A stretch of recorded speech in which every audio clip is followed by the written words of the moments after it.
예, 이제 장기수선 계획 현황입니다. 장기수선 계획, 지금 과태료에 가장 문제가 되고 있는 장기수선 계획인 거고, 장기수선 계획에, 보시면 장기수선 계획 검토 현황, 장기수선 계획 조정 현황, 장기수선 충당금 사용 현황, 장기수선 충당금 적립 및 사용 현황 공개, 부가 적립의 적정성 여부, 하자 보수 보증금 사용 여부. 이렇게 보면 간단해 보이죠.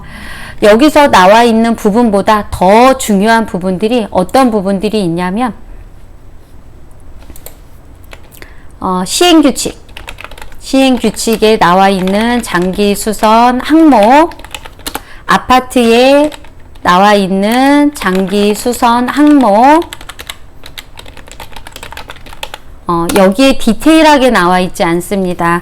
부분이냐 전면이냐, 이 기준이 명확하지 않다 보니까 우리 소장님들이 가장 많이 헷갈려 합니다. 그리고 과태료를 각 지자체에서 과태료를 때릴 때 기준을 뭘로 삼느냐면 국토부에서 만든 중앙위에 올라와 있는 업무 가이드입니다. 장기수선 업무 가이드. 여기에 보면 부분과 전면에 대한 기준도 나와 있고요.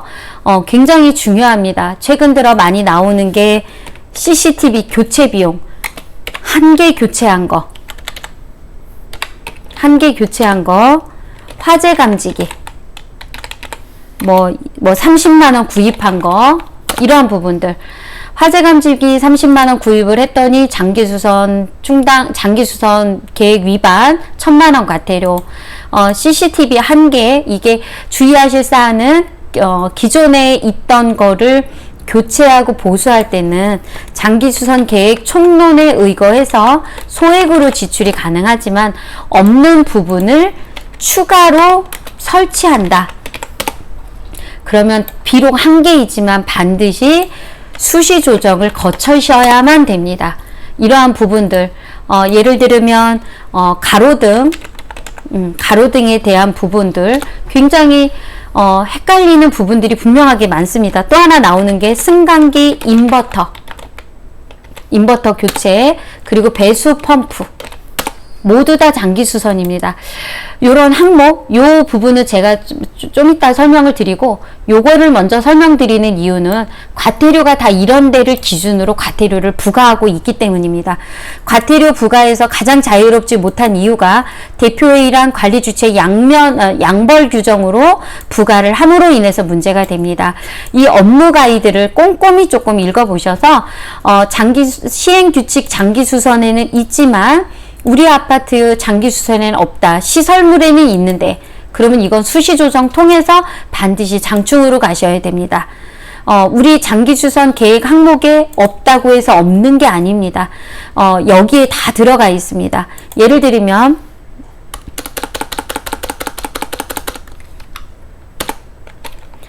출차 차단기에 있어서 소프트웨어, 프로그램, 이런 부분들, 출차 차단기만 할 때는 부분으로 볼 것이냐, 전면으로 볼 것이냐, 우리 소장님들 굉장히 헷갈려 하십니다. 물론, 유권 해석도 명확하게 나와 있는 건 없고, 중앙이나 청주시 지자체에 물어봤을 때는, 입출차를 했을 때 전면이고, 출차만 들어갔을 때 부분이라고 하는데, 이것도 업무 집행하는 시기에 따라 다릅니다. 왜냐하면 유권 해석이 계속해서 변하고 있습니다. 유권 해석이 자꾸 바뀌고 있기 때문에 바뀌고 있습니다.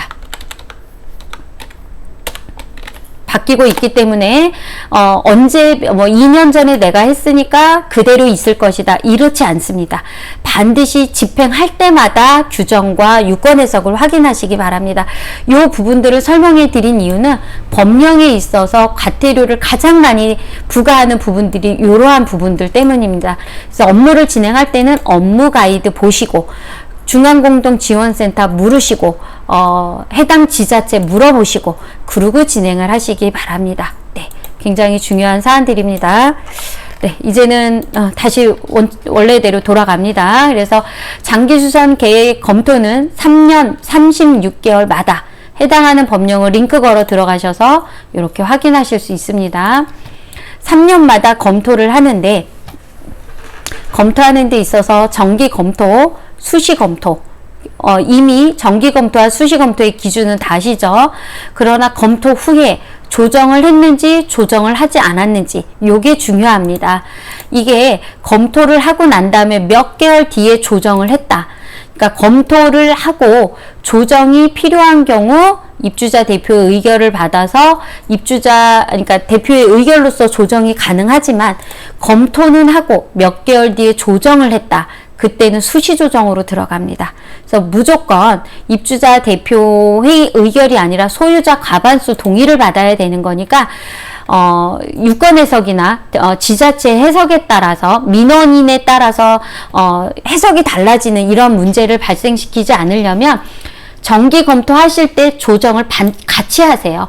정기 정기 건, 정기 조정의 건, 또는 정기 검토 및 정기 조정의 건, 이런 식으로 한다든지, 정기 검토의 건, 정기 검토에 따른 정기 조정의 건, 그래서 안건을 같이 진행을 하시면 문제가 없습니다.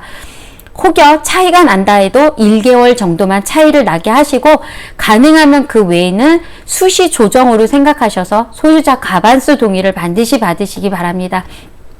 정기 검토와 조정의 주기는 체크해 놓으셔서 일정에 차질이 없도록, 그 36개월 마다니까, 예를 들면 10월에 해당이 된다. 그럼 10월 말까지 무조건 하셔야 됩니다. 그래서 2개월, 3개월 전부터 안건으로 올리셔서 해당하는 달에 의결을 받으시기 바랍니다. 반드시 해당하는 달에 받으셔야 됩니다. 36개월 마다라고 하는 부분을 정확히 해석을 하셔야 민원이 들어갔을 때 해석에 따른 오차가 없고 과태료에서 조금 더 자유롭게 해방될 수 있습니다. 그래서 요 36개월 마다 요 날짜 꼭 준수해 주시기 바랍니다.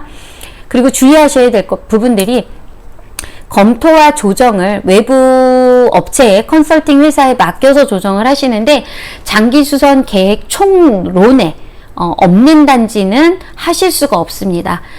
가장 문제가 입주하고 맨 처음에 장기수선 계획 검토 조정하는 수시든 정기든 이러한 단지는 총론이 없습니다. 그런 경우는 힘드시지만 우리 소장님들께서 한 번은 직접 프로그램을 통해서 검토 조정을 해 주시고, 그 검토 조정할 때 총론을 넣으셔서 그 다음번에 컨설팅 회사에 맡기셔야 됩니다. 주의하셔야 됩니다. 굉장히 중요합니다. 총론에 근거가 없으면 안 됩니다. 외부 컨설팅 업체에 의뢰를 할 때는. 그래서 이렇게 검토와 조정 같이 이어서 설명을 드렸고요. 장기수선 사용, 수선 항목, 계획서상의 수선 연도, 장기수선 계획서상의 금액, 공사 금액, 이 부분은 장기수선 계획에 의한 집행이었나, 그리고 장기수선 계획 금액보다 적다면 얘는 반드시 수시 조정을 통해서 공사를 해야 됩니다.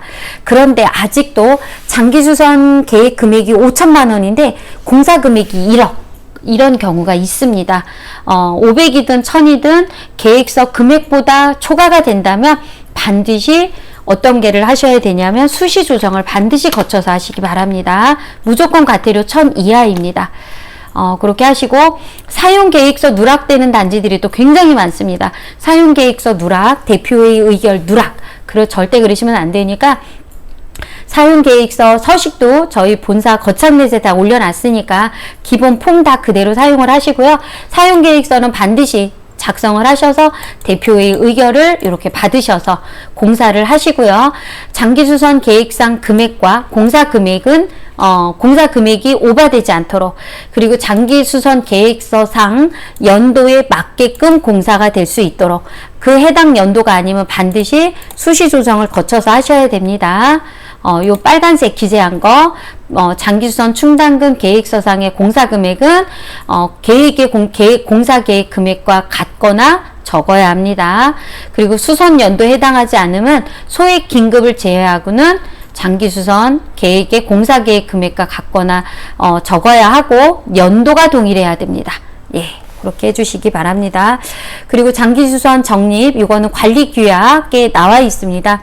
그래서 12월 말을 기준으로 해서 매년 3월 말까지 게시판과 홈페이지에 모두 다 공개하셔야 됩니다. 준수해 주시기 바랍니다.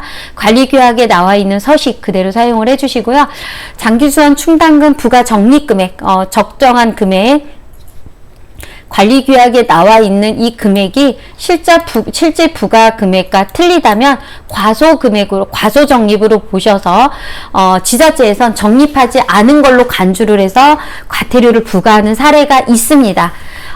이 부분이 형평성에 맞지 않게 과태료가 부과되는 이유 중에 하나는 어느 단지는 과소적립이 돼도 그냥 행정 권고만 하고 지적만 하고 넘어가는 단지가 있지만, 어느 단지는 과태료를 1,000만 원 부과하는 단지도 있습니다. 그 이유는 지자체의 문제라기보다는 민원이 접수가 되면 민원인 때문에 어쩔 수 없이 근거에 의해서 과태료를 부과하고 있습니다.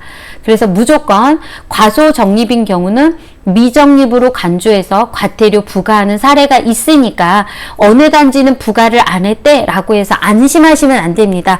민원이 들어가면 부과를 하고 민원이 안 들어가면 권고로 끝나기도 합니다. 그러나 민원이 들어간다는 간주하에 형평성에 맞게끔 업무 처리를 해야 되는 지자체 입장도 있으니까 과소적립하시면 안 됩니다. 만약에 과소적립하고 있는 상황이다. 그럼 관리규약을 개정하셔서 요율을 변경하세요. 그래야 과태료에서 자유로울 수 있습니다.